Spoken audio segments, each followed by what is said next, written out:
अस्सलामुअलैकुम। उम्मीद है मेरी छोटी सी यूट्यूब फैमिली बिल्कुल खैरियत से होगी। अल्हम्दुलिल्लाह मैं भी बिल्कुल ठीक हूँ। आज मैं किसी के लिए चने की दाल का हलवा बना रही थी तो सोचा साथ ही पोर्शन कंट्रोल के हिसाब से थोड़ा सा हलवा सेपरेट बना लेना चाहिए। जो दाल मैंने सोख कर रखी हुई थी उसमें से मैंने 10 टेबल स्पून मतलब 2 पोर्शंस प्रोटीन के हिसाब से दाल अलहदा कर ली। उसे मैंने 1 कप लो फैट मिल्क में बॉयल कर लिया था। तमाम स्टेप बहुत अच्छी तरीके से हो रहे थे, लेकिन जब हलवे की बुनाई का टाइम आया और उसमें मुझे घी ऐड करना था, उसमें मुझे कैलोरीज़ काउंट करनी थी जो कि 120 कैलोरीज़ हमारी डेली ट्रीट में होती हैं। मैंने 3 टीस्पून तक उसके अंदर घी ऐड किया था, बट 3 टीस्पून में इतनी सारी दाल की भुनाई बहुत ज़्यादा मुश्किल हो रही थी। इवन मैंने नॉन स्टिक पैन यूज़ किया था, इसके बावजूद तमाम दाल पैन से स्टिक हो रही थी और बिल्कुल प्रॉपर भुनाई नहीं हो रही थी, ना कलर चेंज हुआ। इसके बावजूद मैंने उसमें स्वीटनेस के लिए फिर स्टीविया ऐड किया। मेरे स्टीविया के साशे भी बर्बाद हो गए ताकि मुझे स्टीविया का रिज़ल्ट भी पता चले। लेकिन बेसिक जो प्रॉब्लम मुझे फ़ेस करनी पड़ी वो उसमें घी का इशू था। इसका मतलब कम क्वांटिटी में घी या ऑयल के साथ दाल का हलवा बनाना तो वही बहुत ही ज़्यादा मुश्किल है। मैंने गाजर का हलवा ट्राई किया है, लौकी का हलवा ट्राई किया है, बट ये दाल का हलवा मुझसे नहीं बन पाया। आई थिंक मैंने सूजी का हलवा भी ट्राई किया है, बट दाल का हलवा मुझसे नहीं बन पाया। तो सोचा आप लोगों को बता देती हूँ, लेकिन वीडियो क्लिप्स मैंने इसी वजह से आप लोगों के साथ शेयर नहीं की हैं। इससे बेहतर है कि आप इसी हलवे के 1 टेबल स्पून को एंजॉय कर लीजिए, क्योंकि इसमें घी बहुत ज़्यादा है, चीनी बहुत ज़्यादा होती है, तो ज़्यादा आप नहीं कंज्यूम कर सकते, या फिर आप इसे बाकायदा ट्रीट मील के तौर पर सही से एंजॉय कर लें और उस दिन उस मील को आप अपना ट्रीट मील कंसिडर कर लीजिए। मैं आपको अपनी चने की दाल के हलवे की रेसिपी बता देती हूँ। मैं यहाँ ज़्यादा क्वांटिटी में बना रही हूँ। मेरे साथ प्रॉब्लम ये हुई थी कि मेरा पैन छोटे साइज़ का है, इससे बड़ा पैन मेरे पास है नहीं, तो मैंने बहुत मुश्किलों के साथ ये हलवा कल तैयार किया है। इसकी भुनाई एक बहुत ही मुश्किल टास्क था। किचन काउंटर, स्टोव सब बहुत ज़्यादा गंदा हो गया था क्योंकि घी बहुत ज़्यादा उड़ रहा था।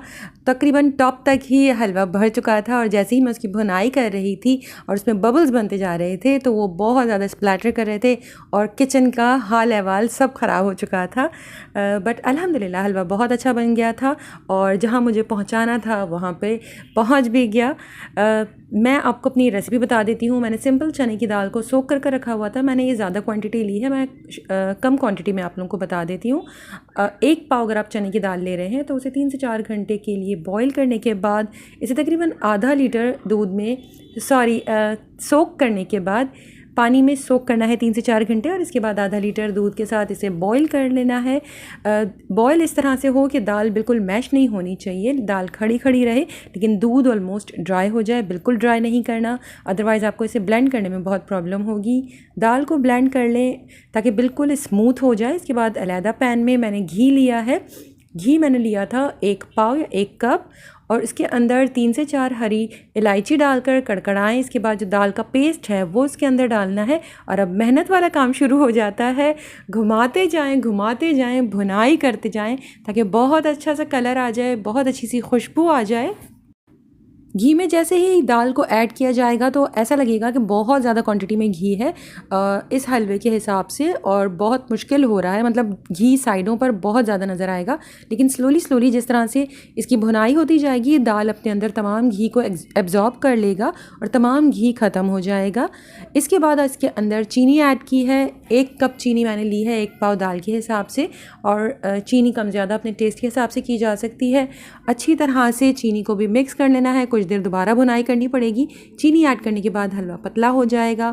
अच्छी तरह से भुनाई करनी है। जब आपको लगे कि इस कंसिस्टेंसी का हलवा आपको पसंद है तो इसके अंदर मिल्क पाउडर ऐड किया मैंने 1/4 कप मिल्क पाउडर 1 पाव दाल के हिसाब से, और अच्छी तरह से मिक्स करना है। इस स्टेज पर भी आप अपने पसंद के हिसाब से इसमें नट्स ऐड कर सकते हैं। जब मिल्क पाउडर ऐड किया अच्छी तरह मिक्स करें और बस दैट्स इट, डन। सुनने में कितना आसान लगता है लेकिन बनाने में हाथों की अच्छी खासी मेहनत लग जाती है, फुल ऑन एक्सरसाइज है। जब हलवा मैंने थोड़ी देर के लिए छोड़ दिया था, जब वो वार्म हो गया था, मतलब नीम गर्म पोजीशन पे था, तब मैंने डिस्पोजेबल बॉक्सेस भर लिए थे और हस्बैंड आ गए थे तो मैंने उन्हें दे दिया था। मुझे ये अपने इन लॉज़ में पहुंचाने थे तो बस हस्बैंड देकर आ गए थे और मैं अब अपने दूसरे काम निपटा रही थी क्योंकि मैंने आज बहुत सारे काम प्लान किए हुए थे।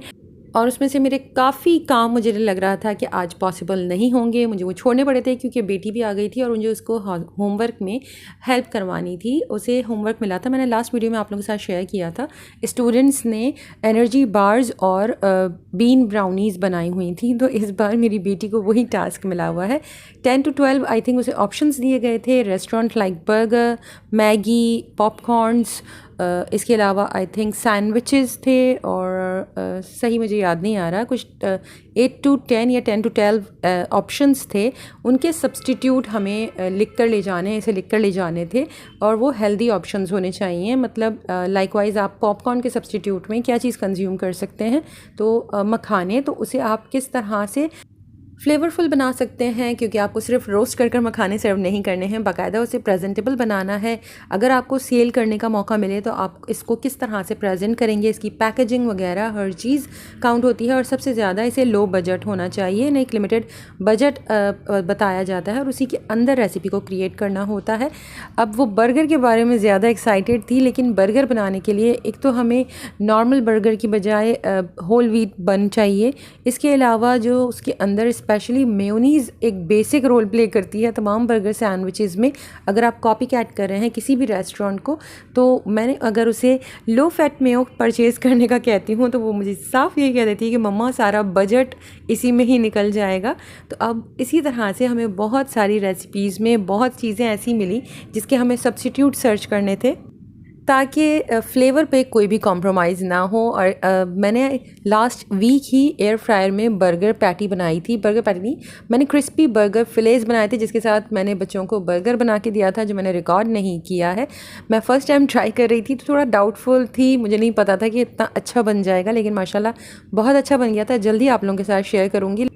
उसका होमवर्क हो गया था और वो 10 to 12 रेसिपीज़ लेकर जाएगी अब टीचर के पास। और फिर जब भी जो भी रेसिपी फ़ाइनल होगी तो हम उसे घर में ज़रूर पहले प्रैक्टिस करेंगे, तो मैं आप लोगों के साथ ज़रूर शेयर करूँगी। किचन की हालत बहुत ज़्यादा ख़राब हो चुकी थी, तो सबसे पहला काम आगे कोई भी काम करने से पहले किचन की सफाई का था। और मुझे ये एस्टॉनिश के स्प्रेज़ बहुत ज़्यादा पसंद हैं, इतना जल्दी और क्विकली तमाम क्लीनिंग हो जाती है। बहुत डीप अगर आपके ग्रीस के निशान होते हैं अवन वगैरह में, वो भी इससे बहुत ही ईजिली रिमूव हो जाते हैं, इसलिए मुझे पर्सनली ये बहुत ज़्यादा पसंद है। और काउंटर वगैरह के लिए मैं ज़्यादातर ये एंटीबैक्टीरियल इनका स्प्रे यूज़ करती हूँ और इससे काउंटर पर बहुत ज़बरदस्ती शाइन भी आ जाती है, तो मुझे पर्सनली ये ब्रांड पसंद है। और मैंने इससे अब तक आई थिंक 3 या 4 डिफरेंट स्प्रेज इस्तेमाल किए हैं और सबका ही रिज़ल्ट बहुत अच्छा रहा है। किचन क्लीनिंग के बाद हमने लंच कर लिया था और लंच में लेफ़्ट ओवर फ्रिज में जो खाना मौजूद था बस वही निकाल कर गर्म किया और खा लिया। डिनर के लिए मैंने सुबह ही मैरिनेट करके कीमा रख दिया था, लेकिन मैं वो रिकॉर्ड नहीं कर पाई। लेकिन आप लोगों के साथ मैं बहुत बार इसकी रेसिपी शेयर कर चुकी हूँ कि मैं जब मुझे लगता है कि डिनर में या इवनिंग में मुझे प्रॉपर टाइम नहीं मिलेगा कुकिंग के लिए, तो मैं हमेशा इसी तरह से चिकन को या फिर कीमे को मैरिनेट कर रख देती हूँ। तो मैंने आधा किलो कीमा लिया था, उसमें 1 पाव दही डाली, साथ ही 1 टेबल स्पून ईच अदरक लहसुन चॉप कर डाला था। जब मैं फ्रेश डालती हूँ तो ज़्यादा डालती हूँ और जब बॉटल परचेज़ करके यूज़ करती हूँ तो 1 टीस्पून मतलब इससे ज़्यादा मैं ऐड नहीं करती हूँ। तो लहसुन अदरक डाल दिया। इसके बाद स्पाइसेस में भी मेरा मूड होता है, समटाइम्स मैं रेडीमेड मसाले डाल देती हूँ, समटाइम्स मैं घर में जो मसाले हैं वही डाल देती हूँ। अगर आप घर के मसाले डाल रहे हैं तो लाल मिर्च, तलहार मिर्च पाउडर, ताकि थोड़ा सा कलर आ जाए। इसके अलावा बहुत थोड़ी सी ब्लैक पेपर पाउडर, गरम मसाला पाउडर, भुना कुटा ज़ीरा, भुना कुटा धनिया, ये तमाम चीज़ें डालकर अच्छी तरह से इसे मिक्स कर बस मैं इसे मैरिनेशन के लिए फ्रिज में रख देती हूँ। सुबह इसे मैरिनेट कर देती हूँ और शाम में उमूमन ज़्यादातर मैं मगरिब के बाद स्लो फ्लेम के ऊपर इसे कुक होने के लिए छोड़ देती हूँ। बट आज मैंने घर के मसाले नहीं ऐड किए हैं। मैंने आज तकरीबन 1 टेबल स्पून भर कर बिहारी कबाब मसाला और 1 टेबल स्पून भर कर तिक्का मसाला मैंने ऐड किया था। और इसे जब आप बिहारी कबाब के मसाले के साथ जब ज़्यादा देर तक मैरिनेट कर रखते हैं तो बिल्कुल फ़ाइन हो जाता है, वो पेस्टी फॉर्म में कीमा आना शुरू हो जाता है। जिस तरह से वहीद फ्राई कबाब या गफ़ार हाउस पर फ्राइड कबाब मिलती है, बिल्कुल वैसा ही अगर आप उसमें कोयले का स्मोक दे दें तो बिल्कुल आपको बाहर जैसे कबाब फ्राई का टेक्सचर, उसके जैसा फ्लेवर मिलेगा। लेकिन उसमें घी की एक बहुत ही ज़बरदस्त सी लेयर ऊपर होती है जो कि आप मिस करेंगे, लेकिन एटलीस्ट अच्छा खाना खाने को मिल जाता है। तो अगर आपको लगता है कि आपके घर वालों को उस तरह से पसंद आएगा तो आप अपने लिए पोर्शन अलग करें। और आज मैंने यही सोचकर सुबह कीमे को मैरिनेट करके रखा हुआ था कि आज आप लोगों को थोड़ा सा तरीका बता दूंगी, क्योंकि मैं हमेशा ज़्यादातर आप लोगों को वर्बली ही बताती हूँ कि अपना पोर्शन अलग करें और इसके बाद आप फैमिली मेम्बर्स के लिए उसे किस तरह से मज़ेदार सा घी, तेल, मक्खन जो भी ऐड करना है उससे बना सकते हैं। लेकिन जब आज मेरा कीमा डन हो गया था, इसके बाद मैंने घर में जब सबसे पूछा था कि मैं बटर ऐड कर दूं आप लोगों के कीमे में, तो मुझे घर में सब ने मना कर दिया। घी का पूछा, घी का भी सब ने मना कर दिया, क्योंकि मैं जब से पोर्शन कंट्रोल को फॉलो कर रही हूँ तकरीबन घर में सब उसी तरह लो फैट के साथ ही खाने को एंजॉय कर रहे हैं और ज़्यादा किसी का मूड नहीं होता है एक्स्ट्रा फैट मतलब अपने खाने में इंटेक करने का। तो आज भी मेरा ये इरादा जो मैंने करके रखा हुआ था पूरा कि अपने लिए पोर्शन अलहदा कर कर उन सब के खाने में आज बटर के साथ उसे फ्राई कर कर मैं आप लोगों को दिखाऊंगी। बट मेरा ये बिल्कुल ही प्लान कैंसिल हो गया है क्योंकि घर में कोई मान ही नहीं रहा था। स्लो फ्लेम के ऊपर मैंने कीमा डन करने के लिए रख दिया था, साथ ही साथ मैं दूसरे काम निपटाती जा रही थी। और जैसे ही इसका पानी ख़त्म हो गया, क्योंकि कीमा भी अपना काफ़ी पानी रिलीज़ करता है, दही काफ़ी ज़्यादा क्वांटिटी में इसके अंदर मौजूद है, तो सब तमाम पानी जब ऑलमोस्ट ड्राई होने लगा तब मैंने लिड हटाकर इसकी कुछ देर तक अच्छी खासी भुनाई की थी। और आज मैंने सिर्फ इसके ऊपर लास्ट में हरा धनिया स्प्रिंकल किया था। आप हरा धनिया, हरी मिर्चें, बारीक कटी हुई अदरक, ये तमाम चीज़ें ऊपर से ऐड कर सकते हैं और कुछ देर के लिए इसे दम की आंच पर रख सकते हैं। और चाहें तो इस स्टेज के ऊपर कोयले का धुआं दे दीजिए। मैंने ये कीमा हमेशा की तरह 5 टीस्पून ऑयल के साथ कुक किया है और इसमें मुझे 1 टीस्पून से भी कम पोर्शन फ़ैट का मिला होगा। मैं आज आप लोगों को अपनी रोटी का वेट दोबारा से एक बार चेक करवा रही हूँ, क्योंकि मेरी रोटी साइज़ में बहुत बड़ी लगती है, प्लेट से भी ज़्यादा बड़ी साइज़ की रोटी लगती है दिखने में। अगर मैं होती तो शायद मुझे भी यही डाउट्स रहते कि रोटी बहुत बड़े साइज़ की है, लेकिन मैं आप लोगों को इसका वेट चेक कर कर बता देती हूँ। इसका वेट मैं हमेशा आपसे कहती हूँ कि मैं 70 ग्राम्स की रोटी खा रही हूँ, तो आप देख सकते हैं कि ये 69 ग्राम्स की है। तो समटाइम्स 65 से 75 के बीच में ही होती है, 75 भी बहुत मुश्किल है। 70 से 72 ग्राम्स तक मैक्सिमम मैंने आज तक जब भी ये रोटी चेक की है ये गई है। ज़्यादातर तो ये 65 और 70 के बीच में ही होती है और ये मैं बाहर से परचेज़ करती हूँ। रात में रोटी बाहर से आती है, सुबह नाश्ते में मैं घर में तैयार करती हूँ। अगर आप पेड़े का वेट चेक कर रहे हैं तो 35 से 45 अगर आप रोटी का पेड़ा ले रहे हैं तो वो आपका 1 पोर्शन कार्बोहाइड्रेट है। और अगर आप रोटी का वज़न चेक कर रहे हैं तो 30 से 40 ग्राम्स तक अगर आप रोटी ले रहे हैं तो वो आपका 1 पोर्शन कार्ब है। अब मैं मैक्सिमम 60 टू 80 ग्राम्स की अगर रोटी ले रही हूँ तो वो मेरे 2 पोर्शन कार्ब्स को कवर करती है, तो ये 60 और 80 के बीच में है, तो मैं इसे हमेशा 2 पोर्शन कार्ब्स में ही कंसिडर करती हूँ। साथ ही मैंने कीमा ले लिया है, पाम साइज़ कीमा अगर आप ले रहे हैं तो आपका 1 पोर्शन प्रोटीन है, तकरीबन 100 ग्राम्स आई थिंक होता है या 90 ग्राम्स आप प्रोटीन ले रहे हैं, कीमा या कोई भी मीट ले रहे हैं तो वो आपका 1 पोर्शन प्रोटीन को कवर करता है। मुझे लग रहा है कि आज ये मेरा 1 पोर्शन से कम है कीमा। साथ ही मैंने सैलेड ले ली थी, मैं जिस दिन बहुत ज़्यादा थकती हूँ उस दिन मुझसे बहुत कम खाना खाया जाता है।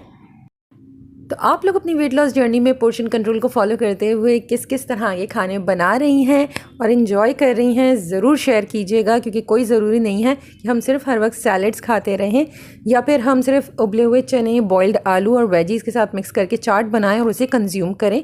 बेशक वो बहुत ही हेल्दी ऑप्शन है, लेकिन हम ज़्यादा दिन तक सेम खाने को नहीं खा सकते हैं, तो अपने खाने को लो फैट लेस ऑयल के साथ कुक करें, मज़ेदार से अपने टेस्ट बड्स के अकॉर्डिंग उसके अंदर फ्लेवर्स ऐड करें और इन्जॉय करें। आज के लिए बस इतना ही, इंशाल्लाह जल्द दूसरी वीडियो के साथ मिलूँगी। अपना बहुत ज़्यादा ख्याल रखिएगा, आज बहुत बाबरकत रात है, अपनी दुआ में मुझे ख़ास याद रखें। अल्लाह हाफ़िज़।